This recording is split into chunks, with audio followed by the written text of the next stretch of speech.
Salut les lutins! Alors une grande semaine encore de nouveautés, mais qui chez nous va être un petit Ouais, peu... c'est un petit peu plus léger que la semaine dernière. Ouais, surtout qu'on avait fait des bêtises parce qu'on vous a présenté des jeux qui étaient en fait en avant-première. Donc Donc Coco Ninja, qu'on a voilà, présenté la semaine dernière avec grand gesticulation, etc. qui en fait ne sort que cette semaine. Voilà, Donc voilà, mais il est bien là.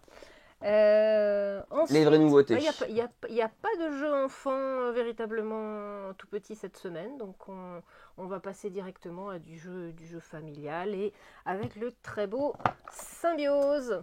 Alors Symbiose, on est avec Jérémy Partinico et Christelle Partinico à l'autorat, Baptiste Pérez à l'illustration et c'est l'éditeur Subverti.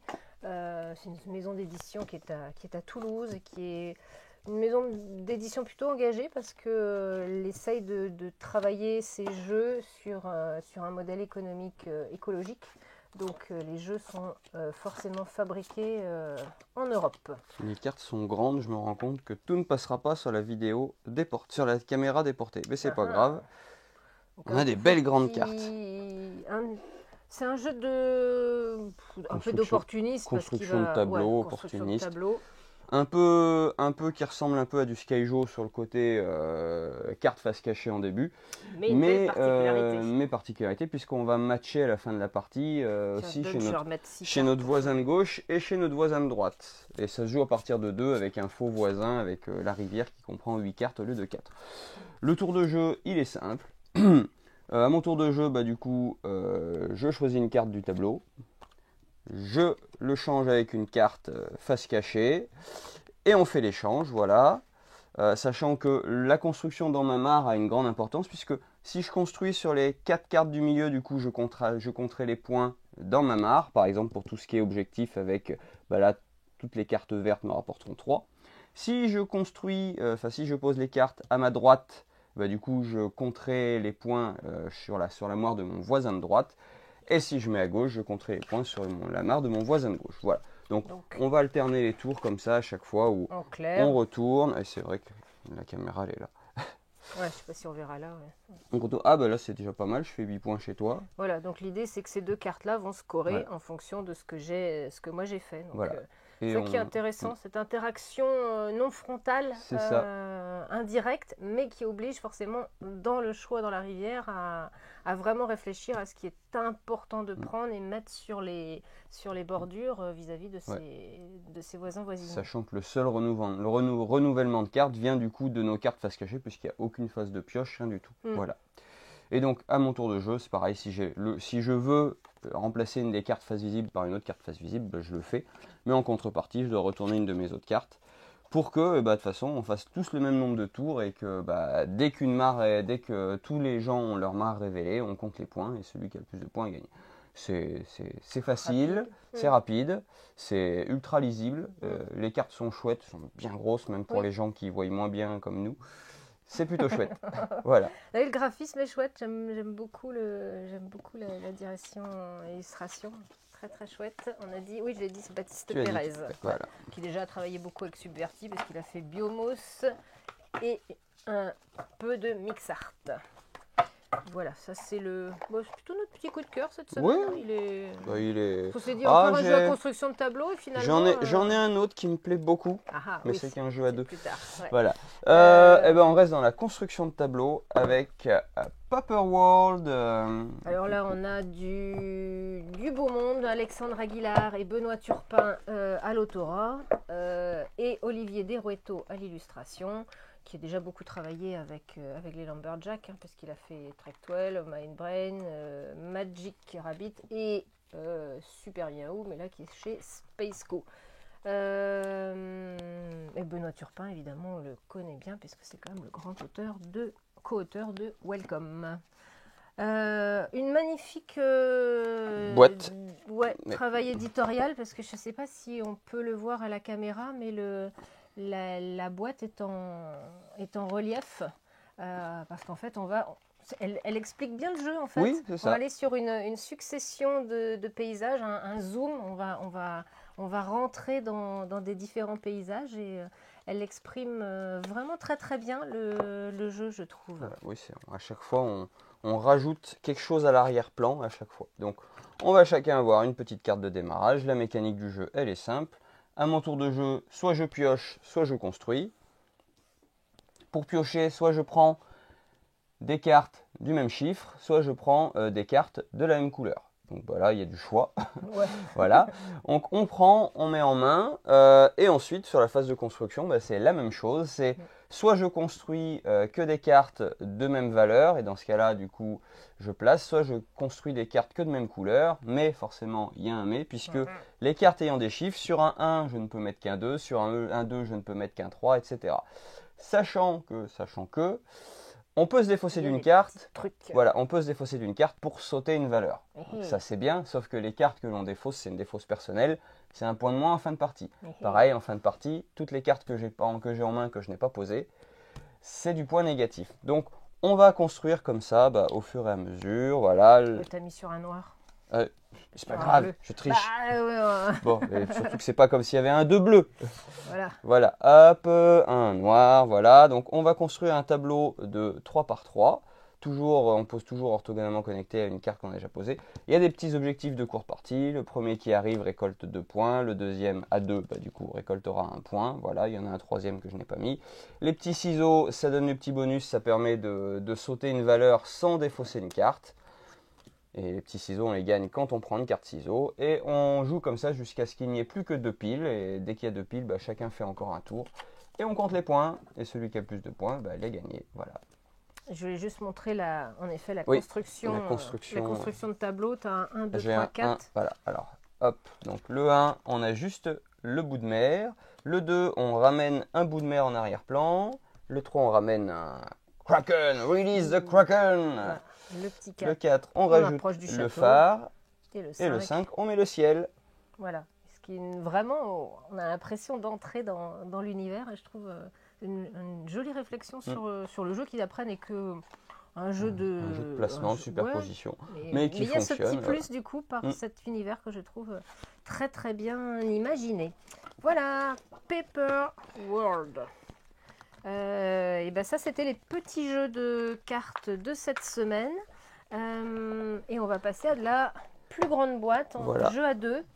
Celui-là qui était attendu petit coup de cœur éditorial et de jeu parce que c'est vraiment chouette. On l'avait vu à la réunion pro Gigamic fin janvier. C'est Studio H. Studio H, ils savent vraiment faire des belles choses. C'est Oriflamme, c'est un as d'or déjà. C'est aussi Oltré, Northgard. Il y a de très très belles propositions. Et la réédition aussi Middle Ages, du jeu dont j'ai oublié le nom, comment il s'appelait avant, mais qui était très chouette aussi. Oui. Très très belle. Et Cyclades aussi. Édition de Cyclades, Studio H cette année. Oui, tu as raison. Voilà. À l'autorat, on va trouver Hugo Frénois. C'est un monsieur qui vient du jeu vidéo. J'ai pas trouvé potentiellement de jeu qu'il ait pu faire au préalable. Et forcément, à l'illustration, les fins et fines connaisseuses vont reconnaître la touch de Nayad. Alors, petit jeu. Alors déjà, moi je tiens à souligner. À 2. Souligner la boîte qui est géniale puisque voilà, on a tout ça qui est bien rangé pour accéder au personnage. Donc jeu ultra classique, un jeu d'affrontement. Voilà. Mais sans violence. Sans destruction. Sans destruction. Voilà. Et ça, j'ai trouvé ça super chouette. C'est vraiment du jeu de blocage et c'est en ça que c'est vraiment chouette. Donc chaque personnage a des petits pouvoirs. Le but du jeu, c'est soit d'arriver à mettre 2 personnages en contact du leader adverse et du coup... Non ? Ok. Ah oui, c'est toi qui avances, pardon. Oh, j'ai fait semblant d'aider. Non, parce que on a les côtés face, côté noir, côté blanc, et on joue toujours nous de côté blanc, comme ça on voit l'adversaire, côté noir pour voir l'adversaire. Et donc voilà, dès qu'on met 2 personnages de ma faction en contact avec le leader, du coup je gagne. Et dès qu'on arrive à bloquer le leader, qui ne peut plus se déplacer, on gagne aussi. Donc faire attention parce que des fois, juste en positionnant ces pièces, on peut s'auto-bloquer et bêtement se perdre. Voilà. Les 4 premiers tours de jeu vont être différents des tours après, puisque pendant 4 tours, on va recruter. Donc premier tour de jeu, je fais les actions de mes personnages. Donc je déplace ou je déclenche un pouvoir. Et je recrute un personnage que je viens, voilà, le cavalier, que je viens mettre ici. Sur les voilà, cases. l'adversaire fait de même, et ça pendant 4 tours, du coup, jusqu'à ce qu'on ait 5 pièces sur la table. Et dès qu'on a 5 pièces, là, tout le sel du jeu prend... Ah là, on va essayer de contrecarrer les plans de l'adversaire tout en essayant, nous, d'avancer. Et voilà, il y a beaucoup de diversité dans les personnages. Oui, carrément, il y a plein de jeux. Il y a tout ça. Plein de mécaniques différentes et c'est vraiment très chouette. C'est ultra basique, c'est du jeu de placement et de combinaison, mais... Ultra renouvelable parce qu'à chaque partie, forcément, les personnages qu'on va sortir seront jamais les mêmes. Donc il va falloir trouver les meilleures interactions entre les personnages qu'on va prendre et aussi s'adapter à ceux que la personne en face a choisi. Donc il y a un vrai plaisir de chaque partie qui sera différente. Et une vraie rejouabilité parce qu'on va essayer justement de tester plein de combinaisons pour voir qui combotte le mieux avec qui. Sachant que voilà, le choix dans la rivière de 3 cartes, c'est niveau débutant. Quand vous avez assimilé assez les personnages, il y a une autre manière de jouer, c'est tout le roster est disponible. En début de partie, le roster de personnages. Voilà. En début de partie, chacun défausse un personnage qu'il ne veut pas voir affronter ou voir jouer. Et ensuite, à chaque tour, on choisit parmi tous les personnages. Donc là, on peut vraiment, il n'y a plus le hasard de la pioche, on peut vraiment construire une équipe qui nous semble plutôt cool. Voilà. Ça se joue en 15 minutes, ça amène à faire une revanche, une belle, et repartir de zéro. Et voilà, et c'est très bien édité. Ouais, c'était étonnant comme jeu. Et la boîte est super bien réfléchie, en effet, une direction éditoriale qui est vraiment parfaite sur le placement, parce qu'on ne l'a pas montré, mais je les ai rangés n'importe comment, mais vous avez... Il y a l'emplacement après si on veut les remettre, correctement dans la boîte. Mais bon, vraiment... si vous voulez être foutraque, vous pouvez quand même, parce que ça rentre quand même. Donc, Studio H, bravo. Leaders, c'est de la bonne. Et on va terminer par... le gros jeu de la semaine.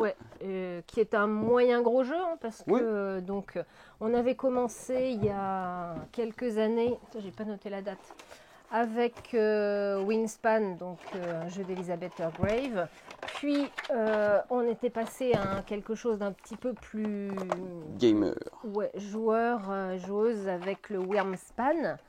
Et là, le troisième opus, on va aller donc dans un univers de petits poissons, mais qui est peut-être un peu plus léger par rapport aux deux opus. Moins complexe à construire, on va dire. Le tableau va être moins complexe à construire.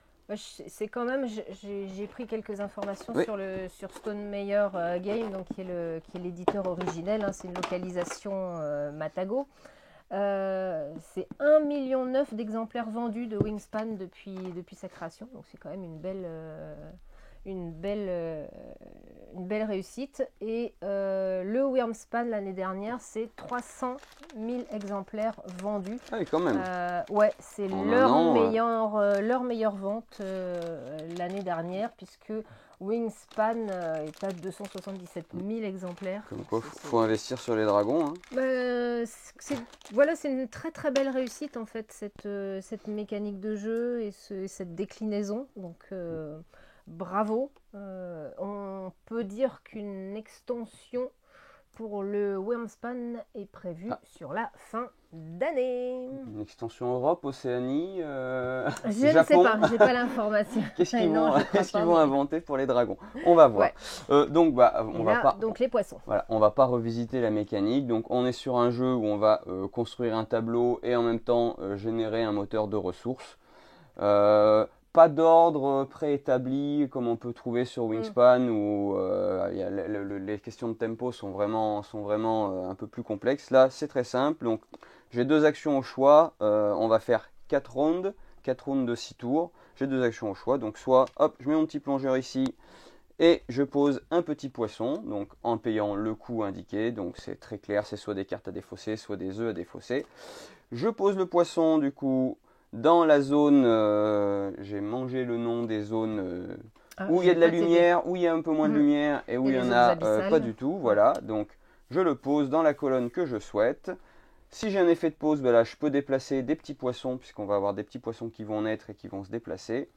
Et voilà, on a des cartes voilà, des cartes plus spécifiques, hop, que je mets au bon endroit, qui sont quand on active l'effet de tableau. Et enfin, des cartes avec des petits liserés qui nous obligent à les mettre dans une zone spécifique. Sachant qu'on a aussi les abysses et les estuaires qui sont pareils sur des petites cartes et on est obligé de jouer soit tout en haut, soit tout en bas.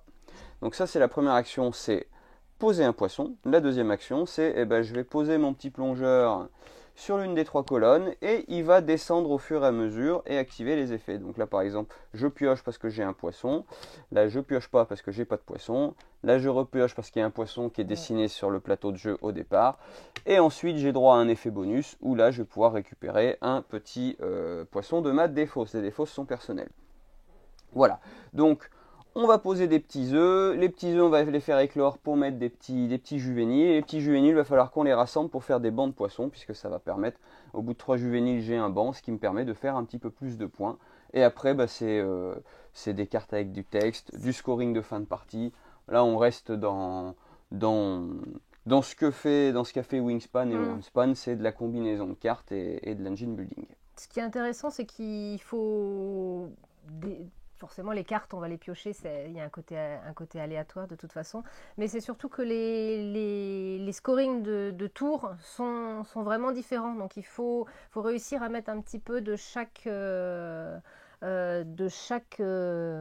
éclore des petits poissons, faire des lignes de poissons. Enfin, il y a vraiment des choses différentes, mais tout en étant du coup suffisamment léger, je trouve. Et puis voilà, sur le tableau, on voit bien le plongeur qui descend au fur et à mesure, qui découvre l'espèce de poisson et qui active son effet. C'est plutôt visuel et cinématographique, c'est plutôt chouette. Cinématographique, ouais, carrément. cinématographique. C'est pour faire un lien avec Popcorn de la semaine dernière. Voilà. Donc ça, c'est le plateau de base. Vous avez des petites tuiles avec des scorings de milieu de partie à tirer au hasard. Et voilà. Et ben ça, c'était le beau gros jeu de la semaine. Vous allez dire, mais c'est tout? Oui, c'est tout. Parce que nous n'avons pas reçu notre commande de notre principal distributeur, à savoir Asmodée. Et donc, il nous manque un jeu que certains attendaient. Un jeu solaire. Oui, que certains attendaient peut-être. Le jeu Zénith, le nouveau Grégory Grard et Mathieu Roussel. Les auteurs de Château Combo, donc qui arrivera quand il arrivera. On espère aujourd'hui, sinon la semaine prochaine. Voilà, donc nous n'avons pas de Zénith, donc on vous le présentera rapidement la semaine prochaine, ainsi que Ito, petit jeu qui nous avait bien plu aussi. Et puis voilà, je parle juste de Grégory Grard pour souligner que bientôt, dans à force un mois et demi, 2 mois, on va se retrouver sur le festival de Saint-Père-Marc-en-Poulet, sur la route du jeu, et avec 2 invités auteurs de renom, puisqu'il s'agira donc de Grégory Grard et de Julien Griffon qui seront avec nous. Donc retenez la date que je ne vais pas vous donner parce que je l'ai oublié. Je crois que c'est le 10 et 11 mai. C'est sur un week-end. Dans la suite du 8 mai, quoi. Voilà, c'est ça. Donc venez pour rencontrer des auteurs, pour jouer. C'est donc à Saint-Père-Marc-en-Poulet dans 2 mois. On en reparlera d'ici là. On en reparlera d'ici là. C'était l'occasion de... meubler puisqu'on n'a pas de jeu.